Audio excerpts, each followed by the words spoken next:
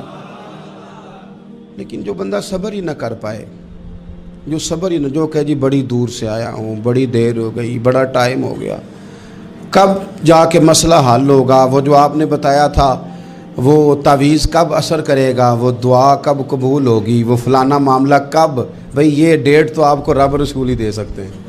بندہ تو کوئی اطلاع ہی دے گا, پیغام ہی دے گا, دعا ہی کرے گا.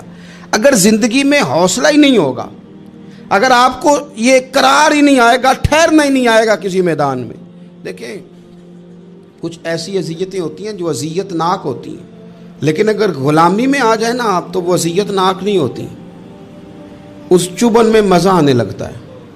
کئی درد بھی مزیدار ہوتے ہیں, کئی درد بھی, کبھی زخم ٹھیک ہونے پہ آ جائے نا تو اسے چھیڑو تو مزہ آتا ہے, اس لیے کہ کچھ درد بھی مزیدار ہوتے ہیں. آتش سے کسی نے کہا تو روتا بڑا ہے, اس نے کہا محبوب کی یاد میں تڑپتا ہوں, ابھی تو ایک دل ہے, میرے تو خواہش تھی کبھی 2 ہوتے نا تو صحیح کر کے تڑپتا. رب نے دل ایک بنایا, کہتا وہ مزہ دیا ہے تڑپنے کہ میری آرزو ہے یا رب میرے دونوں پہلوؤں میں دل بے قرار ہوتا. درد میں بھی مزہ ہے, پر شرط یہ ہے کہ لوگ درد میں بھی جینا سیکھیں. ہم نہ آرام میں جینا چاہتے ہیں, پنکھے کے نیچے جینا چاہتے ہیں. کاش کہ ہمیں صحرا میں بھی نیند کا مزہ لینے کا طریقہ آئے, پھر زندگی کے سارے راستے آسان ہیں, پھر اقرا بھی مشکل نہیں. لیکن چونکہ حوصلہ نہیں, صبر نہیں, وہ والا قرار نہیں جو ایک مسلمان سے رب رسول کا مطالبہ ہے. حدیبیہ کے موقع پہ نا نبی پاک صلی اللہ علیہ وسلم نے جو شرطیں کافروں کے ساتھ طے کی تھی نا, حضور نے نور بصیرت سے کی تھی نا, تو انہی شرطوں نے پھر فتح کے باب کھول دیے. ان فتحنا لک فتحا مبینا. ایک شرط یہ تھی کہ اگر کوئی مسلمان مدینے سے مکے آئے گا تو مکے والے واپس نہیں کریں گے, رکھ لیں گے. پھر غور کریں, کوئی مسلمان اگر مدینے سے مکے آئے گا تو مکے والے واپس نہیں کریں گے, اور اگر کوئی بندہ مسلمان اپنے آقا کی مرضی کے بغیر مسلمان ہو جائے اور وہاں سے وہ مدینے آئے گا تو حضور پناہ نہیں دیں گے. تو میرے بھائی, محبوب کی طرف سے آنے والا نہ صرف سوکھ ہی نہیں قبول کرنا چاہیے, دکھ بھی قبول کرنا چاہیے, دکھ بھی قبول کرنا چاہیے. ہمارا یہ مسئلہ ہے کہ ہم نہ میٹھی میٹھی کے قائل ہیں, کڑوی کڑوی کے قائل نہیں. اگر وہ کبھی دکھ دے نا تو محبوب کا دکھ بھی سکھ سمجھ کے قبول کرو. ہاں اس کی طرف سے کانٹا ہے کبھی تو اسے پھول سمجھ کے قبول کرو, وہ چبھے گا نہیں, انشاءاللہ مزہ ہی دے گا, وہ قبول تو کرو نا. تو اب حضرت ابو بصیر رضی اللہ تعالیٰ عنہ ایک صحابی تھے, ایک تو حضرت ابو جندل رضی اللہ تعالیٰ عنہ تھے نا, تو وہ تو حدیبیہ میں آ گئے. حضور مجھے لے جائیں, تو نبی پاک نے فرمایا میں نے وعدہ کر لیا ہے, ان کو بھی حضور نے واپس بھیج دیا. اور یہ بیچارے نا اپنے آقا کی جیل توڑ کے مکے سے بھاگ کے مدینے آئے. یا رسول اللہ مجھے قبول کر لے, میں بھاگ آیا ہوں, وہ بڑا ظلم کرتے ہیں, مارتے ہیں, تکلیف دیتے ہیں.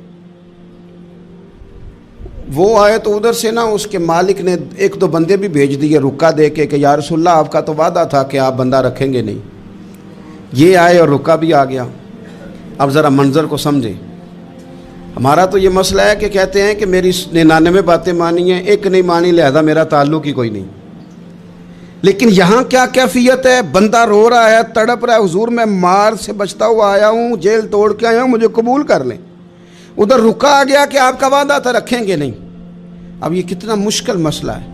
لیکن رسول پاک علیہ السلام نے فرمایا ابو بصیر میں نے وعدہ کیا یار تجھے واپس جانا پڑے گا. ہوئے ہوئے ہوئے. لوگ تو کہتے ہیں نا کہ وہ پیر صاحب نے کہا تھا تو میرا کام نہیں ہوا, لہذا میری بیعت ہی گئی, چھٹی ہو گئی. ماحول ہی بڑا عجیب ہے. حضور نے فرمایا واپس جا, لیکن جے کر یار دے نام دا ملے مینا.